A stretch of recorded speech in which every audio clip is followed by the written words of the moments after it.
Canal del Congreso, el canal de la Unión, presenta.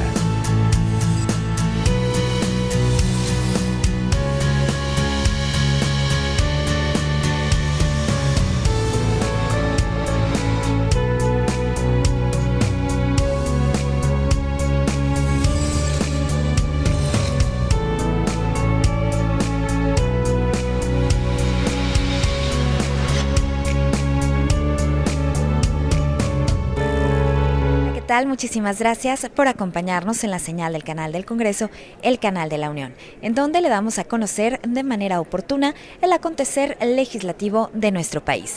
En este momento nos encontramos en el Senado de la República, en donde las Comisiones Unidas de Derechos de la Niñez y de la Adolescencia, atención a grupos vulnerables para la igualdad de género, educación, derechos humanos y estudios legislativos segunda, continuarán con las audiencias públicas en el marco del análisis y la dictaminación de la iniciativa preferente con proyecto de decreto por el que se expide la Ley General para la protección de las niñas, de los niños y de los adolescentes. Yo por eso lo invito a que nos acompañe y esté muy al pendiente de lo que sucederá en esta audiencia de estas Comisiones Unidas. Quédese con nosotros, está aquí en la señal del canal del Congreso. Comenzamos. Y bienvenidas. Vamos a dar inicio a esta audiencia pública a la que se ha convocado para la consulta de la iniciativa preferente que nos ha turnado el presidente Peña para el dictamen de la Ley General para la protección de niñas, niños y adolescentes.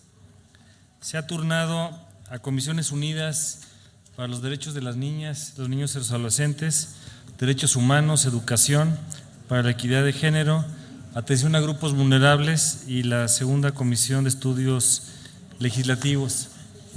El martes por la tarde recibimos al consejero jurídico de la Presidencia, don Humberto Castillejos, quien nos explicó la lógica de la iniciativa presidencial. Ayer tuvimos 3 segmentos adicionales, uno de los organismos de Naciones Unidas, para ver la perspectiva internacional, otro para algunos sectores de la sociedad civil y en la tarde unos especialistas. Hoy es la parte final, es el 5º segmento y tiene que ver con las autoridades que tienen la especialidad de ejercer el cargo de la atención a este tema tan importante desde diferentes ángulos. Nos acompañan senadores y les doy la bienvenida y también agradezco a las legisladoras que el día de hoy nos acompañan para poder estar en este espacio de reflexión. El método que se ha adoptado es que le estamos pidiendo a las personas que hemos invitado a que hagan una primera intervención hasta por 20 minutos. Vamos a escuchar las intervenciones y luego se va a abrir a un espacio de diálogo. Para las personas de la audiencia que amablemente nos están apoyando con su presencia el día de hoy, queremos decirles que se ha abierto un micrositio electrónico para poder estar interactuando, conociendo de las iniciativas que hemos venido recibiendo y vamos a estar recibiendo sugerencias, críticas hasta mañana viernes a las 8 de la noche. Nosotros queremos hacer el exhorto y pido una disculpa a los que no hayan tenido oportunidad de estar directamente en la interacción de la audiencia pública. Sé que también vienen varios alcaldes, les damos la bienvenida y personas que representan áreas de los DIFs, que es la parte del rostro social y humano del gobierno. Bienvenido y bienvenidas.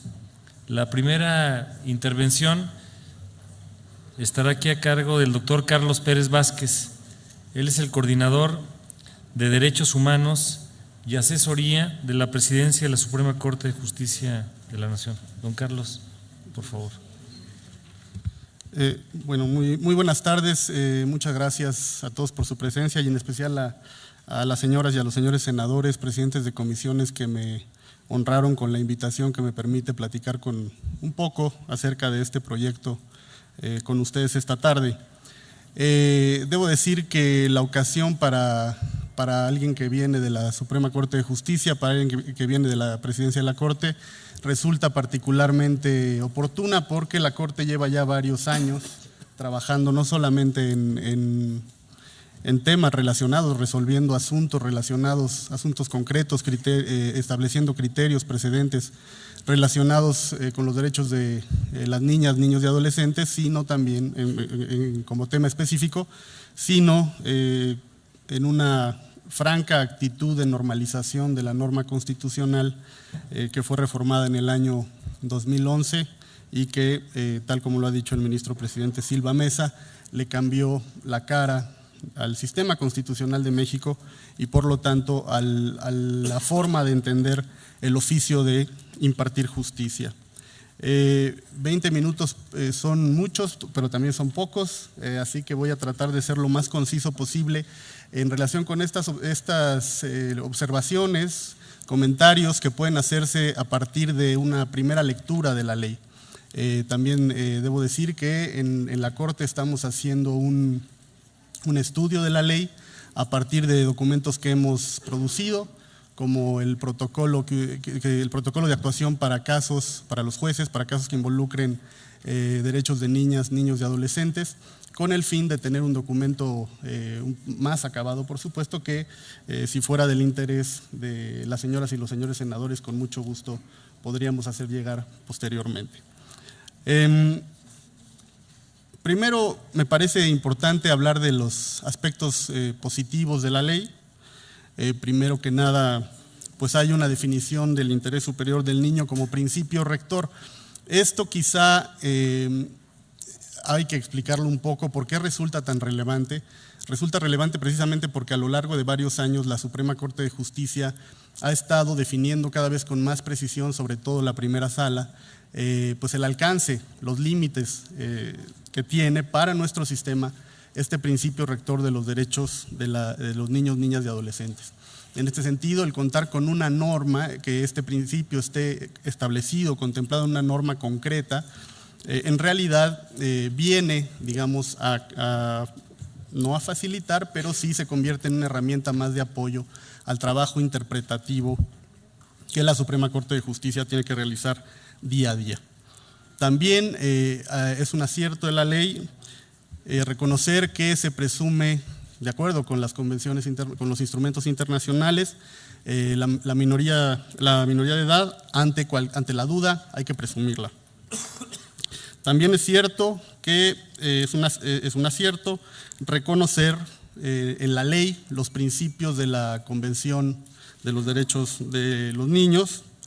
Es también un acierto establecer la obligación de adoptar en todos los niveles de gobierno medidas de protección especial para la infancia en situación de vulnerabilidad. Esto es un reconocimiento importante y es importante que se establezca en una ley general, porque justamente de lo que habla es de una asunción, la asunción de una postura que implica una moralidad pública que sostiene una postura política también, una postura propiamente democrática y por lo tanto sostiene perfectamente, con mucha solidez, una aproximación jurídica a esta temática. Es importante, muy importante, no solamente por asuntos que son de todos conocidos recientemente, sino porque es una obligación convencional el establecer la supervisión de las instituciones de asistencia social. Es un acierto también que se establezca el registro de niñas, niños y adolescentes en los centros de asistencia, el cual, como dice el proyecto, debe enviarse semestralmente al Sistema Nacional DIF. También es un acierto reconocer la necesidad de establecer acciones afirmativas para niños en situaciones de vulnerabilidad como parte esencial del derecho a la no discriminación, aunque falta, me parece a mí, dejar claramente establecido algún tipo de asignación presupuestal para ello. Es además también un acierto la creación de un programa nacional para la infancia, un documento que rija las políticas y líneas de acción para el ejercicio, respeto, promoción y protección integral de niñas, niños y adolescentes. Esos me parecen a mí aciertos indudables de la ley que nadie puede pasar por alto. Hay algunos comentarios, sin embargo, que pueden hacerse al articulado de la ley ya en un análisis concreto de artículo por artículo, y que pues se enderezan en el ánimo de, como diría el jurista norteamericano ya fallecido Ronald Dworkin, pues leer el texto en su mejor luz, tratar de perfeccionarlo, mejorarlo, en un esfuerzo de construcción horizontal que vale la pena y común, colectiva, que vale la pena destacar, por cierto. Al inicio del proyecto, en la exposición de motivos, se hace referencia al protocolo de actuación que emitió la Suprema Corte de Justicia de la Nación. En realidad, ese protocolo, y así lo creemos desde la presidencia de la Suprema Corte de Justicia, es ya parte del acervo institucional, de la gran riqueza en la experiencia institucional de la Corte, porque representa para nosotros un ejemplo de cómo puede construirse o reconstruirse o reconfigurarse el marco normativo, el marco de interpretación de ley, a partir de un esfuerzo que involucre no solamente a un grupo reducido de personas, sino que involucre a la colectividad. Por eso me parece que hay que celebrar este espacio, y de nuevo agradezco la pertinencia de que se discuta aquí ante esta soberanía este proyecto. Me parece que tanto el artículo 14 como el artículo 26 tienen una omisión que vale la pena reflexionar a la luz de lo que señala el artículo 4 de la Constitución. Me parece indispensable que se establezca como un principio y como un derecho de los niños, niñas y adolescentes, pues el derecho humano al agua. A mí me parece que de una lectura incluso veloz del Pacto Internacional de Derechos Económicos, Sociales y Culturales, de las observaciones generales que han generado los comités que interpretan ese mismo instrumento internacional, no queda duda de que el agua es parte del derecho a la salud, es parte del derecho a la alimentación, y si eso es reconocido, como insisto, lo señala el artículo 4 de la Constitución, para cualquier persona en México, pues lo es más para aquel grupo de la sociedad que en términos de del propio proyecto están reconocidos como un grupo en especial estado de vulnerabilidad. Se establece también en el artículo 16 el deber de capacitar en defensa de los derechos humanos a los niños, niñas y adolescentes. Hay que capacitarlos para que estén más conscientes de sus derechos y para que puedan defenderlos. Aquí el comentario es que la obligación se endereza para los padres o aquellos que están a cargo del cuidado de los niños, niñas y adolescentes, y me parece que no le vendría mal a la ley reforzar en ese apartado, pues que esa obligación también corresponde sin duda al sistema educativo nacional. Desde la Suprema Corte de Justicia de la Nación hemos podido también constatar pues que sobre todo a raíz del cambio constitucional del año 2011 en materia de derechos humanos, en materia de amparo, es necesario realizar un esfuerzo importante en materia educativa para, digamos, volver no digamos solamente a convertir a las personas en titulares reales de sus derechos, sino a convertir a las personas en verdaderas conocedoras de sus derechos. Y esto incluye, por supuesto, a las niñas, niños y adolescentes, y en esto el sistema educativo nacional tiene que jugar un papel sin duda central. El artículo 34 me parece a mí que es un artículo ambiguo, el que se refiere a la forma en la cual se identificarán los niños migrantes, pero más allá de eso me parece que hay una omisión importante que vale la pena subsanar. De acuerdo con los tratados internacionales, en el caso de las personas con estatus de refugiadas o que pueden aspirar al estatus de refugiadas, la identificación se presume de buena fe.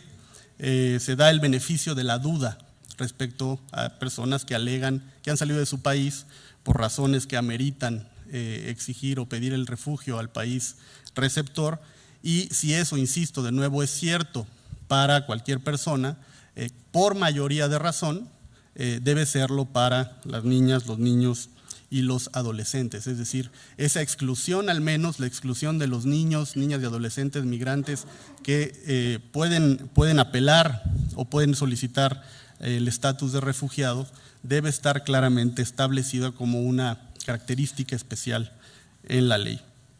El artículo 36 me parece que no agota en su extensión el concepto de debido proceso, se refiere solamente parecería que el artículo emparenta el debido proceso exclusivamente con el derecho de audiencia, la garantía de audiencia, pero obviamente el debido proceso no se agota en eso, es un amplio catálogo de derechos y garantías procesales que me parece vale la pena incluir en el texto del artículo 36 y en un análisis transversal de la ley, pues en el resto de los artículos que tengan que ver con asuntos procesales o procesales ante autoridades jurisdiccionales o administrativas. El artículo 68 me parece a mí que también omite señalar a las autoridades en general como responsables de estar permanentemente sensibilizadas respecto a la situación de los niños, niñas y adolescentes. Solamente se habla ahí de los padres, de las madres, pero me parece a mí que es necesario entonces que también las autoridades reciban una formación y una capacitación permanente y que quede establecido en la ley.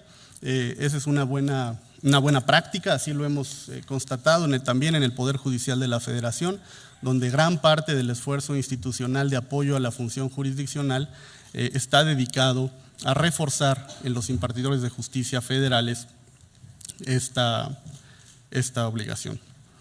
Hay una referencia en el artículo 69 a los protocolos que habrán de emitirse en materia de niñas, niños y adolescentes. A partir de la experiencia que hemos ganado en la Suprema Corte de Justicia de la Nación con la elaboración de estos documentos, que insisto, nos alegra mucho que aparezcan como algún tipo de fundamento en la exposición de motivo del proyecto de ley, de la iniciativa, perdón. Me parece que hay ahí un problema que habrá que resolver, porque habla el artículo de que los protocolos deberán sujetarse en su aprobación al visto bueno del Sistema Nacional de Protección e incluye ahí, en una lectura que es posible, en una interpretación viable, a protocolos que emitan autoridades incluso jurisdiccionales. Esto sería complicado para el caso de, pensamos nosotros, de protocolos de la Suprema Corte de Justicia de la Nación, no por otra razón, sino porque un protocolo es en sí mismo un acto de autoridad, es la emisión de un acto de autoridad, o representa la emisión de un acto de autoridad. Y como tal, pues es susceptible de ser revisado jurisdiccionalmente en vía de amparo y como todos sabemos, pues la Suprema Corte de Justicia no puede ser juez y parte, no podría revisar sus propios protocolos o protocolos que hayan sido, digamos, avalados por una autoridad distinta a ella. Hay me parece a mí que se abre una oportunidad importante con la presentación de esta iniciativa para hacer una reflexión más amplia que es necesaria desde hace tiempo desde un punto de vista jurisdiccional y desde el punto de vista de la jurisdicción federal. Como ustedes saben, los amparos, los juicios de amparo que desahoga el Poder Judicial de la Federación relacionados con niñas, niños y adolescentes, muchos de ellos tienen que ver con problemas familiares, la gran mayoría, de hecho. Y estos problemas familiares que se dilucidan en primera instancia y en segunda instancia en tribunales locales por juzgados familiares y salas de lo familiar, son conocidos posteriormente por jueces de distrito o tribunales colegiados o tribunales unitarios especializados en materia civil.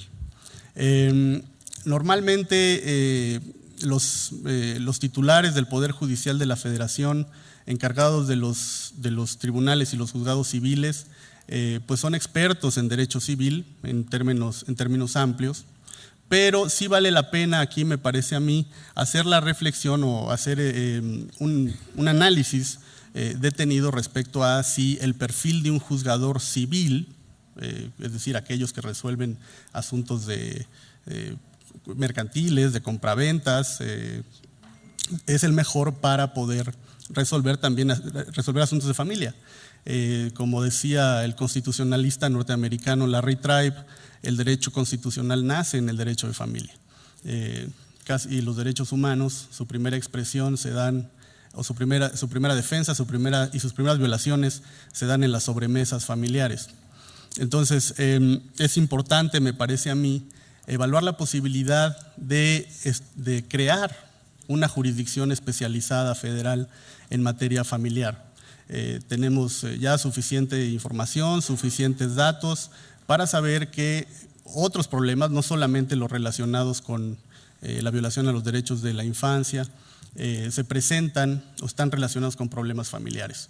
Hay un serio problema a lo largo y ancho del país en materia de pago de alimentos. El proyecto retoma esa problemática, lo trata de alguna manera, pero tenemos un problema muy serio en materia de pago de alimentos que, como cualquiera puede suponerlo, genera a su vez una problemática pues múltiple, ¿no? Que después a su vez deriva en violencia de género y en descuido de, digamos, el cuidado de los niños, niñas y adolescentes, que a su vez genera otro tipo de problemas aún más serios. Entonces, quizá la pertinencia de discutir la creación o la apertura de una jurisdicción especializada federal en materia familiar, que incluiría, por supuesto, los asuntos de la infancia, puede darse en este contexto. Por lo demás, me parece que la gran virtud de este proyecto consiste en que nos da esa oportunidad. Primero, visibiliza un problema que es, digamos, innegable. Los derechos de los niños, niñas y adolescentes son frecuentemente, como los de otros grupos vulnerables, o en especial estado de vulnerabilidad, frecuentemente transgredidos, frecuentemente violados. Es importante, y esta es una crítica, digamos, general al proyecto de ley, pero que es subsanable, me parece a mí. Hay que recordar que un principio básico de los derechos de la infancia es que el mundo no debe verse para regular o para regir los asuntos de las niñas, niños y adolescentes a partir de una mirada adulta, y que reforzar, por ejemplo, el derecho de niños, niñas y adolescentes en un proyecto como este, no solamente a ser consultados, como dice el proyecto, sino a que sus opiniones sean tomadas en cuenta. Eso lo vemos cotidianamente en los tribunales federales y hemos insistido mucho a los titulares del Poder Judicial de la Federación respecto a la necesidad de que no solamente vean a las niñas, niños y adolescentes, no solamente los consulten, sino además tomen en cuenta lo que dicen y lo que les interesa. Me parece que podría, teniendo una perspectiva transversal, fortalecer este proyecto. Entiendo que tendremos tiempo para una discusión. No quiero sobrepasarme en el tiempo. Los otros ponentes también tendrán algunas cosas que decir muy interesantes y yo estoy ansioso por escucharlos. Así que sin más, quedo a sus órdenes y estaremos aquí para platicar y discutir con ustedes. Muchas gracias.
Agradecemos al doctor Pérez su valiosa contribución. Corresponde ahora a doña Rebeca Florentina Puyol Rosas, quien nos hará una presentación. Ella tiene una muy rica experiencia en la parte jurisdiccional, es magistrada en la primera sala de lo familiar del Tribunal Superior de Justicia del Distrito Federal. Doña Rebeca, bienvenida. Muchas Adelante, gracias. por favor. Buenas tardes. Señoras senadoras, a los señores senadores que me han hecho favor de invitarme, presidentes de las Comisiones Unidas, presidentes también de dichas comisiones, las integrantes de dichas comisiones, a las diversas organizaciones de la sociedad civil y al público en general que nos acompaña el día de hoy. Pero también quisiera saludar a esos 40 millones de niños que no se encuentran aquí. Hay muy pocos niños y es que no veo ninguno, ni siquiera a mi nieta que la invité a venir el día de hoy, pero bueno, no quiso venir. Bien, sí, ¿verdad? Pobres. Sí, creo que su voz es muy importante, ya lo decía el doctor, es muy importante escucharlos, pero no solamente consultarlos, sino escucharlos, tomar en cuenta sus opiniones. Y creo que este es un excelente ejercicio legislativo que nos permite escuchar esas voces. Es un honor y un compromiso muy grande para este honorable órgano legislativo y le agradezco que me permita ser parte de esa deconstrucción de lo que se tenía considerado como lo que era la niñez, desde una perspectiva de los adultos, es decir, de arriba hacia abajo y no de una forma transversal y tomándolos en cuenta a ellos. Siempre ha sido de manera totalmente vertical. Ayer la doctora Mónica González mencionó que una iniciativa de esta magnitud es un gran avance y es muy cierto, sobre todo en el ámbito general para las entidades federativas, porque debemos reconocer que los derechos humanos no se aplican por igual en nuestro país.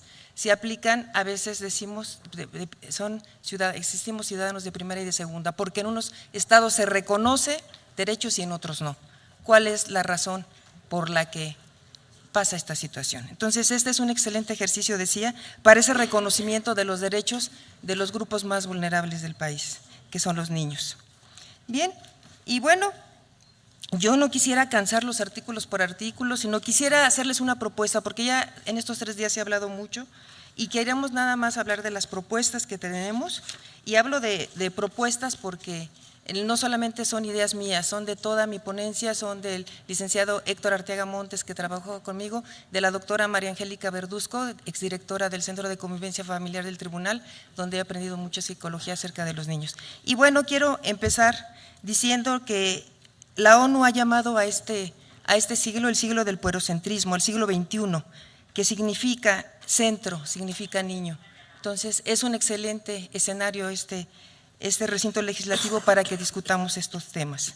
Y también tomar muy en cuenta 2 situaciones, que anteriormente todas las relaciones familiares estaban fincadas en la perpetuación de la especie, estaban fincadas en el matrimonio. Este siglo, como decíamos, el siglo XXI, el siglo del puerocentrismo, es el siglo de los niños. Hagamos honor a ese nombramiento y que ejerzan realmente sus derechos de una manera libre. Se ha hablado mucho del interés superior de las niñas y los niños, la Corte lo ha definido, como ya lo decían, pero bueno, ¿desde qué vertiente estamos nosotros abordando la iniciativa? Desde 2 vertientes, que los niños son sujetos de derecho, no de protección, y nos encontramos que aún los niños siguen siendo sujetos de protección. Desgraciadamente, y debo decirlo porque creo que si somos autocríticos vamos a poder avanzar más, la ley tiene mucho sentido proteccionista, pero también tiene muchos avances que ya se ha referido el doctor, yo voy a mencionar algunos otros, pero creo que sí debemos ir despojando ese proteccionismo. Los niños son sujetos de derechos, no son adultos chiquitos, son personas que merecen y tienen el derecho de ejercer libremente esos derechos que les concede la Constitución y las convenciones internacionales y la ley.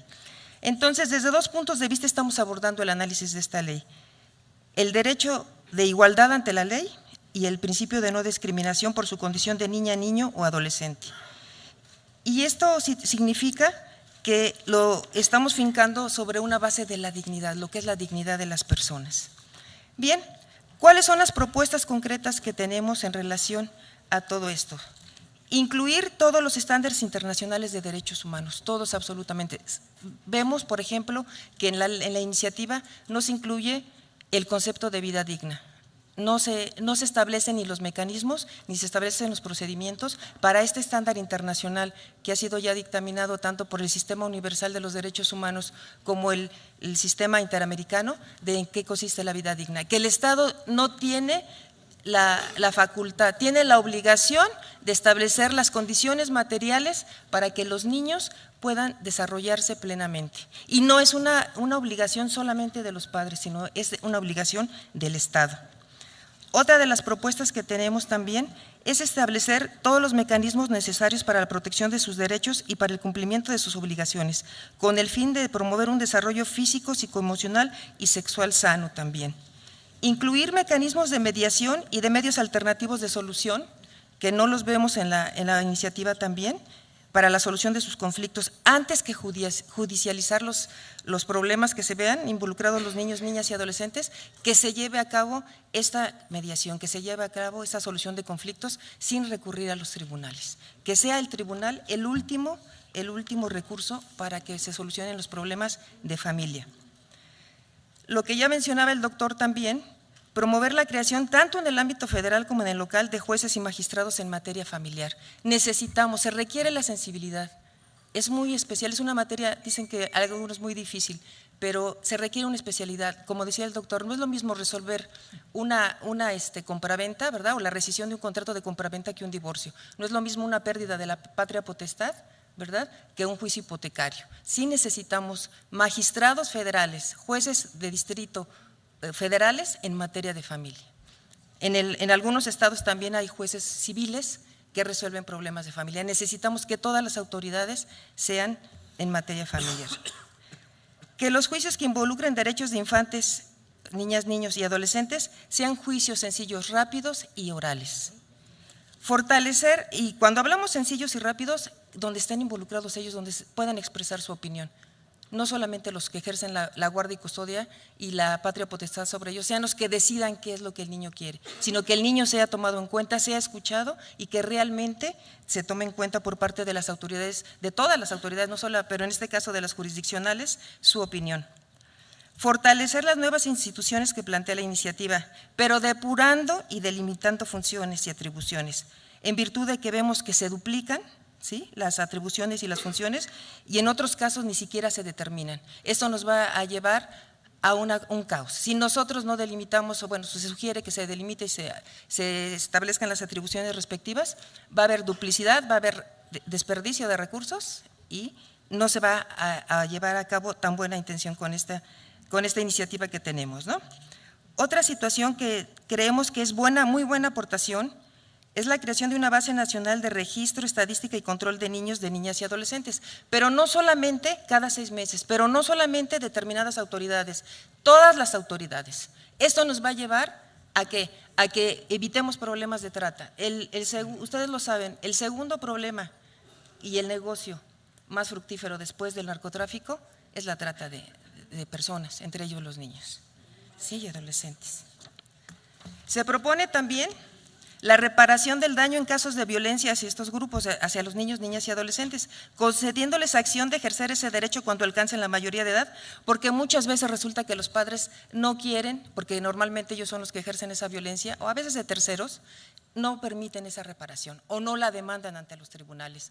Un acierto que vemos en la iniciativa es la representación coadyuvante, es decir, aquella persona que va a dar un acompañamiento jurídico a los niños en los juicios, independientemente de la voluntad de padres, independientemente de quienes ejerzan la patria potestad o la guardia y custodia. Pero sí debemos también darles, porque a veces tampoco va a querer el coadyuvante, ¿verdad?, el representante de la coadyuvancia, que ellos puedan ejercer cuando cumplan la mayoría de edad estas acciones. Respecto al derecho a la identidad, que aquí es otro problema, vemos que hay un lenguaje excluyente. ¿Sí? No se considera, por ejemplo, en la adopción a los matrimonios homoparentales. Ya no, la familia es la creada por un hombre y una mujer. Tenemos muchos tipos de familia y esas familias deben ser consideradas. De una u otra forma también cumplen esa función familiar y tienen todos los derechos como cualquier ciudadano. Si estamos de acuerdo o no, es otra situación, pero tienen derechos, son mexicanos y tienen que ejercer sus derechos humanos igual que cualquier mexicano o mexicana heterosexual. Por otro lado, También el derecho a la orientación sexual en cuanto al derecho a la identidad no se maneja. Es muy importante el derecho a la identidad, si quiere ser transexual, si quiere ser, es la imagen de sí mismo, ¿sí? La imagen que quiere dar frente a la sociedad, y esa diferencia debe ser respetada. Entonces, esto es muy importante. Otra cosa que proponemos respecto al derecho de la identidad, que sí se maneja en cuanto al acta de nacimiento y el registro obligatorio, pero ¿qué proponemos? Que los órdenes de los apellidos también sean una facultad de los padres en un primer momento, porque ¿qué pasa con los matrimonios del mismo sexo? ¿Los dos son hombres o los dos son mujeres? ¿Cuál apellido pongo primero? Entonces, que sean los propios padres, en el ejercicio de ese respeto, quienes digan quiénes son. Y en la mayoría de edad, cuando el niño, niña, adolescente alcance esa mayoría de edad, que sea esa niña, ese niño, ese adolescente, quien diga si quiero esos apellidos o no los quiero, que tenga ese derecho, ¿sí? Y esto no es nuevo, esto pasa en muchos países del mundo. También creemos que la exclusión de términos y lenguaje sexista debe ser un poco reducido cambiado por un lenguaje incluyente. ¿Por qué? Porque se sigue hablando de la familia como padres. Señores, son padre y madre, ¿sí? Se habla de familia formada nomás por padre y madre, y no. Acuérdense que también hay familias homoparentales, debemos ser incluyentes. Establecer políticas públicas encausadas a garantizar los mecanismos para ejercer el derecho al juego, a la recreación y el deporte. Lo hace la iniciativa de manera muy general, pero ¿cuáles son los mecanismos? ¿Cuáles van a ser los procedimientos? Porque luego sucede que todos en el ámbito de su competencia nadie hace nada, y perdón que lo diga, pero es verdad, lo vivo en el tribunal. El derecho de los adolescentes a ejercer su sexualidad de manera guiada y orientada, entre las que se encuentran la interrupción adecuada de un embarazo no deseado o la utilización de la píldora del día siguiente, o bien elegir y ejercer de manera libre sus derechos reproductivos, pero siempre con la orientación y la educación debida por parte del Estado. También es muy importante para nosotros mencionar respecto de la cultura de la paz y las resoluciones de conflictos en la que participen de manera activa los niños, niñas y adolescentes. Vivimos, señores y señoras, en una situación, digamos, todos los días de violencia. Entonces tenemos que ir fomentando no solamente el respeto y ejercicio de los derechos humanos de niñas y adolescentes, sino también ir construyendo, es nuestra obligación, orientarlos a que construyan una cultura de la paz y resolución de conflictos de la manera activa. Por cuanto hace al rubro de la educación, también quiero decir que creo que hace falta aquí que se permita realmente el desarrollo libre de la personalidad, que es un derecho humano, y no el método de competencias que actualmente se aplica en nuestro país como método educativo. Creo que tenemos que formar seres humanos libres, plenos, y aquí en nuestro país tenemos el método de sistema de competencias, en donde nada más se busca eso, la competencia de ser mejor que el otro. Y también, agregando un poco lo que ya mencionaba el doctor Carlos Pérez, en relación a los niños migrantes extranjeros que no tienen acompañamiento, y los niños, se les olvidó en la iniciativa los niños migrantes mexicanos, porque tenemos niños migrantes mexicanos que cruzan la frontera y los regresan y los padres mueren en el intento de cruzar la frontera. Esos niños también tienen que ser incluidos en la iniciativa. Pues eso sería todo, sería mi propuesta. Muchas gracias.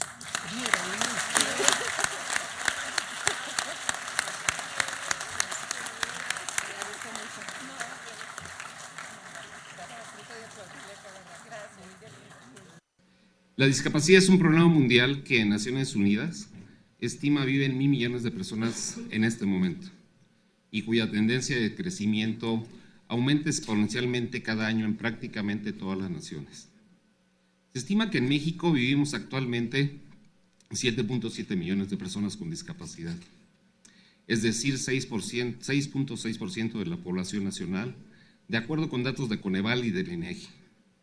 Para situarnos en la dimensión actual, las estimaciones de Coneval de 2012 indican de que de la población total, 3.5 millones son personas con discapacidad en situación de pobreza, 2.7 millones viven en pobreza moderada y cerca de 1 millón vive en pobreza extrema.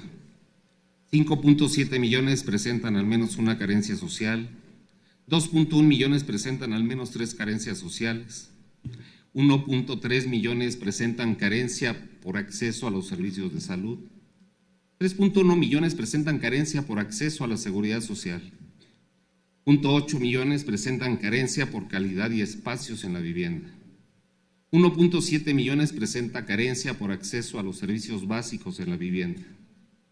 2.2 millones presentan carencia por acceso a la alimentación. 1.7 millones vive con un ingreso inferior a la línea de bienestar mínimo.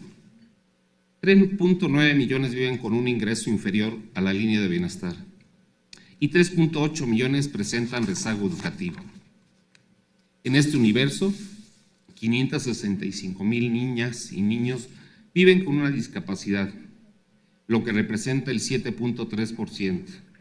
Los niños y niñas con discapacidad enfrentan distintas formas de exclusión y están afectados por ella en diversos grados, dependiendo de factores como el tipo de impedimento, lugar de residencia y la cultura a la cual pertenecen. Otro factor crucial es el género. De hecho, las niñas tienen menos probabilidades que los niños de recibir atención y alimentación, y más probabilidades de quedar excluidas de las interacciones y las actividades familiares. Las niñas y las mujeres con discapacidad sufren una doble discriminación, no solo por los prejuicios y las desigualdades de que son víctimas muchas personas en sus mismas circunstancias, sino también por las limitaciones y las funciones asignadas tradicionalmente a cada género. Las niñas con discapacidad también tienen menos probabilidades de asistir a la escuela, recibir información profesional y encontrar empleo que los niños con discapacidad y las niñas sin discapacidad. En el ámbito escolar, las tasas de registro difieren según el tipo de limitación, ya que las niñas y niños con limitaciones físicas tienen mayores oportunidades que quienes tienen una limitación intelectual o sensorial. Todo lo anterior, expresado en el Informe Mundial de la Infancia con Discapacidad 2013 de la UNICEF y que México reconoce en el Programa Nacional.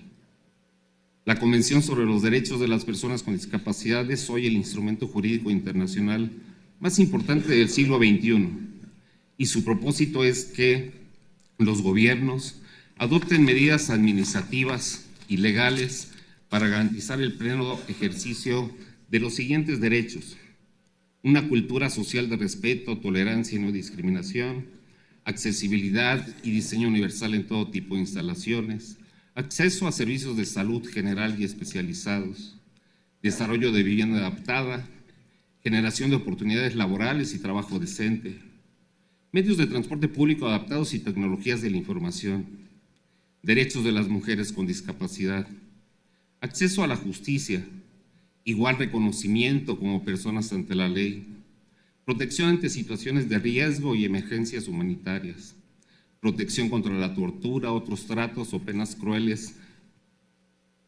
inhumanos o degradantes,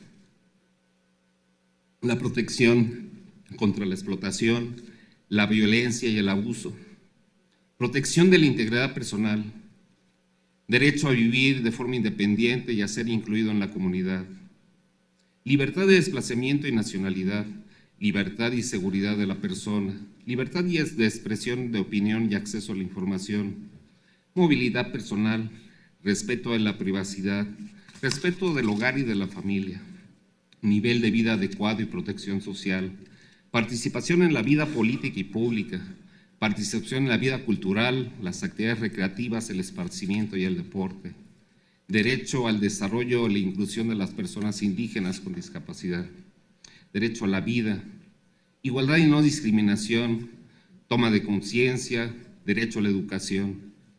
De forma específica, la Convención dispone en su artículo 7 los derechos de las niñas y los niños con discapacidad, donde se establece que los Estados parte tomarán todas las medidas necesarias para asegurar que todos los niños y las niñas gocen plenamente de todos los derechos humanos y libertades fundamentales en igualdad de condiciones con los demás niños y niñas.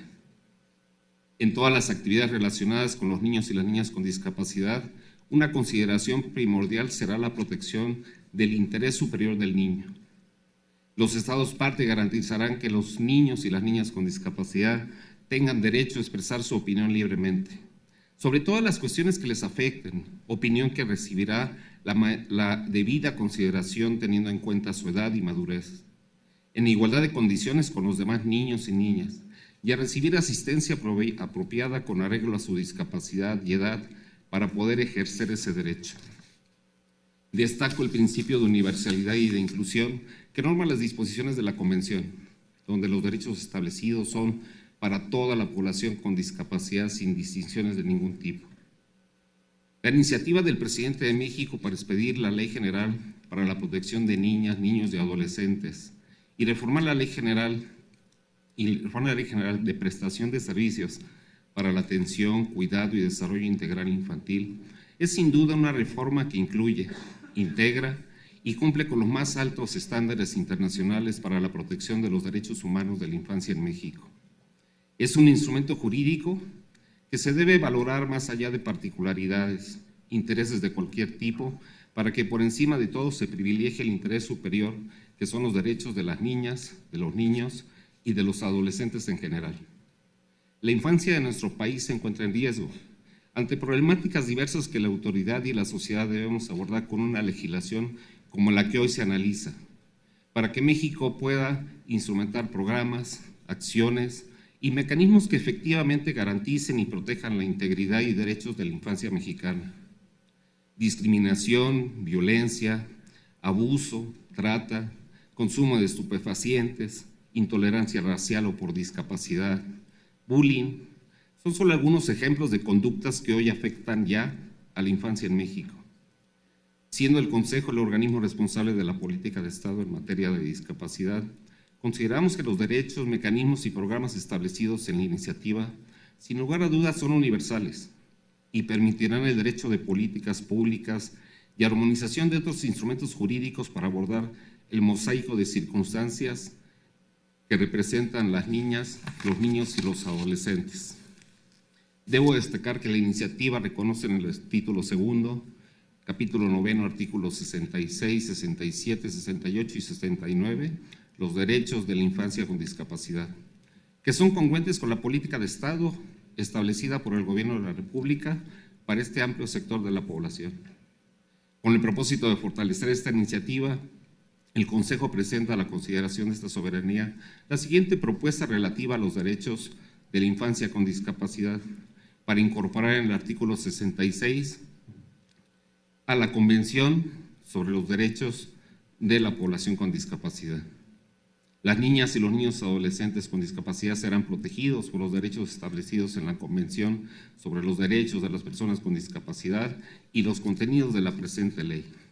Esa es la propuesta. Consideramos que con ella el Estado mexicano asegura el pleno ejercicio de todos los derechos de la Convención.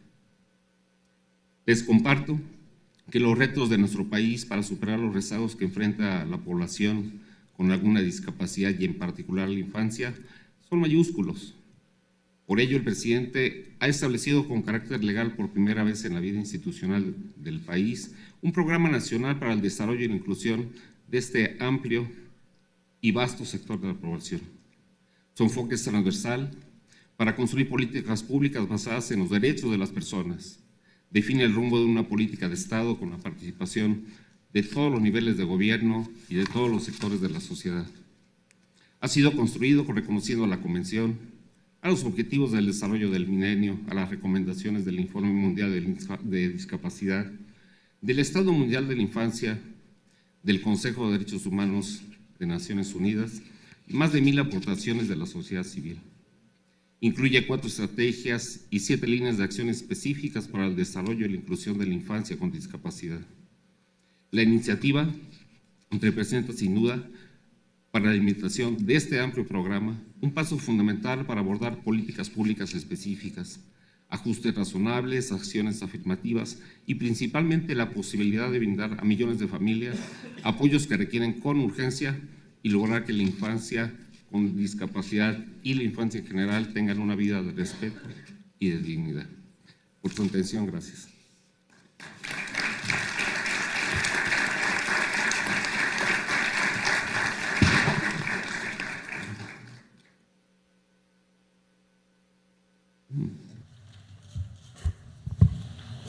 Don Jesús, muchísimas gracias.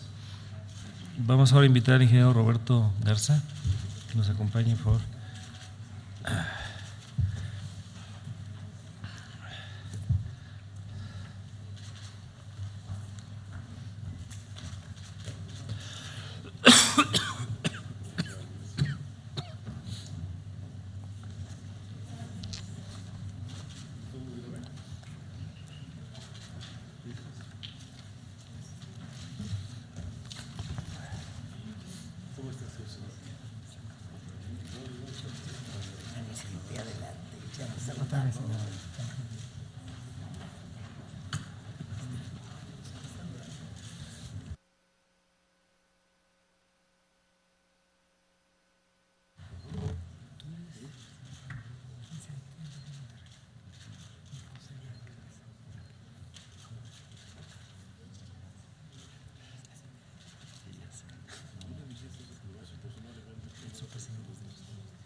Le damos la bienvenida al ingeniero Roberto Garza González. Él es el presidente de la Red Mexicana de Ciudades Amigas de la Niñez y preside el sistema DIF municipal en Monterrey. Quiero destacar que en la audiencia, y les agradezco su presencia, nos acompañan presidentes y presidentes de los sistemas DIF municipales y algunos representantes. De la presidenta está Gabriela Castañeda Vadillo de Pachuca, Hidalgo, Selena Hernández de Acayojochitlán, Hidalgo, Diana Elisa González de Toluca, del Estado de México, Rosa María Trujillo de Zimapán, Hidalgo, Laura Hernández de Guadalajara, Jalisco, está don Roberto, a quien ya hemos hecho mención, y algunas representaciones de Tlalpan, de la Ciudad de México, Cuautla, Morelos, Pisaflores, Hidalgo, Cozumel, Quintana Roo y San Pedro Ixcatlán de Oaxaca. Don Roberto, adelante, por favor. Bueno, muy buenas tardes a todas y a todos. Saludo con gusto a las presidentas y presidentes de las comisiones del Senado que hoy nos convocan, a los funcionarios de los distintos niveles de gobierno, a las organizaciones de la sociedad civil que también hoy nos acompañan y por supuesto a mis amigas y amigos de la Red Mexicana de Ciudades Amigas de la Niñez que están aquí con nosotros y que juntos elaboramos esta propuesta con observaciones y puntos que nos atañen a cada uno de los municipios a quienes representamos. Como representante de esta red, les agradezco la posibilidad de entablar este diálogo en el marco del proceso de dictamen de la iniciativa preferente que contiene el proyecto de derecho por el que se expide la Ley General para la Protección de Niñas, Niños y Adolescentes y reforma diversas disposiciones de la Ley General de Prestación de Servicios para la Atención, Cuidado y Desarrollo Integral Infantil. La Red Mexicana de Ciudades Amigas de la Niñez es una coalición de municipios que tiene como misión el promover el conocimiento y el ejercicio de los derechos de las niñas, niños y adolescentes en el ámbito local a través de estrategias conjuntas que fomentan la participación infantil y la inversión en la infancia. Desde la conformación de la Red Mexicana de Ciudades Amigas de la Niñez en el año 2011, hemos dirigido nuestros esfuerzos a velar por los derechos de nuestras niñas, niños y adolescentes en el ámbito más cercano a la vida cotidiana de la infancia, el municipio, donde ejercen sus derechos los casi 40 millones de niños, niñas y adolescentes a quienes impactan directamente los alcances de la presente iniciativa de ley. Nuestra red tiene dentro de sus atribuciones el difundir, concientizar y sensibilizar a la población acerca de este tan importante tema, pero también la de crear plataformas que nos permitan difundir y compartir las mejores prácticas de nuestras ciudades hacia nuestras ciudades. Adicionalmente, nos interesa impulsar mecanismos legales, políticos y administrativos a fin de garantizar el cumplimiento y respeto a los derechos de las niñas, niños y adolescentes. Es, sobre todo, en este último aspecto donde queremos hacer especial énfasis no solo en las implicaciones normativas del proyecto, sino en aquellos mecanismos a considerar en la operatividad diaria de los programas que manejamos. En este sentido, las observaciones y propuestas que ponemos a consideración están centradas sobre todo en el papel del municipio dentro del marco de esta ley, así como en el alcance y ejecución de los programas derivados de la misma. En otras palabras, nos vamos a enfocar en resaltar lo que nos atañe a nosotros como municipio y lo que nos ocupa y preocupa diariamente en cada una de nuestras labores. En torno a la articulación que debe de existir en los diferentes niveles de gobierno, sabemos por definición que las relaciones intergubernamentales son los vínculos de coordinación, cooperación, apoyo e intercambio de acciones que se dan entre dos o más instancias de gobierno, y se entiende que cada uno de estos órdenes tiene reservadas las competencias que le permiten actuar en el espacio territorial correspondiente. En estricto sentido, los municipios tenemos a nuestro cargo la función de brindar servicios y seguridad a nuestra comunidad. La misma evolución nos ha llevado a brindar atención y desarrollo a nuestras niñas, niños y adolescentes. Sin embargo, debemos reconocer que esta ley preferente que es revisada no fortalece la capacidad municipal en relación a las atribuciones necesarias para garantizar de manera legal los derechos de nuestras niñas, niños y adolescentes en cada uno de nuestros municipios. La presente ley atribuye responsabilidades específicas al Gobierno federal en relación a las actividades del sistema DIF nacional, pero no hace referencia a los mecanismos de vinculación necesarios para que realicen actividades de manera conjunta y coordinada todos los diferentes niveles de gobierno, tanto estatales, federales como municipales. Se puede resumir en este aspecto que la ley no fortalece el trabajo local, pues se limita a indicar que podrá actuar según sus atribuciones conferidas dentro de los 3 niveles de gobierno. Por lo anterior, existe la necesidad de crear un mecanismo de coordinación entre los diferentes órganos de gobierno que delimite las competencias y responsabilidades de estas articulaciones a niveles de gobierno. Recordemos que los municipios somos el primer contacto con la comunidad y esto nos permite conocer las necesidades de la misma de manera puntual y oportuna. Proponemos que los mecanismos de coordinación que considere este proyecto para fines de esta ley sean claros y conscientes de la realidad socioeconómica y de la infraestructura con la que cuenta cada uno de los municipios. Hay que recordar que habemos muchos municipios con condiciones y necesidades muy distintas en el territorio nacional. En materia presupuestal, vemos que en los municipios no existe la obligatoriedad de asignar recursos que garanticen los derechos de las niñas, niños y adolescentes. Esto conlleva a la falta de continuidad y avance en los programas enfocados a este sector de la población. Asimismo, vemos que es necesario etiquetar recursos federales que permitan la correcta implementación de acciones con enfoque a garantizar los derechos de la infancia. Observamos también que en esta iniciativa de ley se establecen una serie de nuevas obligaciones y atribuciones. Sin embargo, la misma no contempla los recursos presupuestales necesarios para su debido cumplimiento. Por ello, proponemos que se considere un presupuesto que permita lograr objetivos en cada uno de los municipios, considerando sus características y limitaciones. Se debe buscar que la actual iniciativa en estudio no genere potenciales riesgos de incumplimiento en los municipios que no cuenten con las condiciones necesarias para su implementación. No podemos crear una ley que sea cumplida solamente por unos cuantos municipios de México. Bajo la premisa de que el tema que hoy nos ocupa no debe mancharse con tintes partidistas, es necesario que las diferentes disposiciones y reglas de operación a adoptar sean transparentes en el acceso a los recursos financieros y en los filtros para su aprobación pasen exclusivamente por el orden de lo técnico profesional, sin, repito, ninguna connotación de carácter político. En otro orden de ideas, podemos mencionar que dentro de esta iniciativa de ley, al igual que en la conformación del Sistema Nacional de Protección Integral de los Derechos de Niñas, Niñas y Adolescentes, no se cuenta con una representación municipal.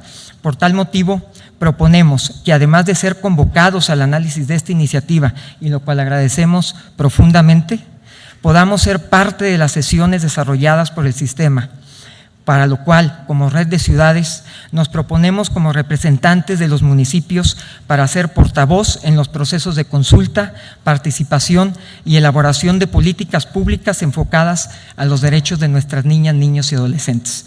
En otras palabras, estamos para servirles, úsenos, creemos que podemos ser de gran ayuda.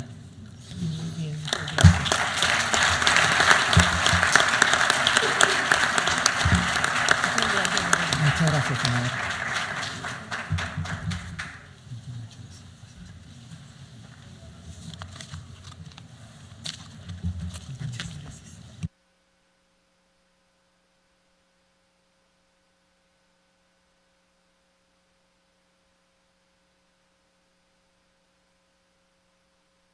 Queremos también destacar la presencia de la diputada Sandra Hernández Barrera,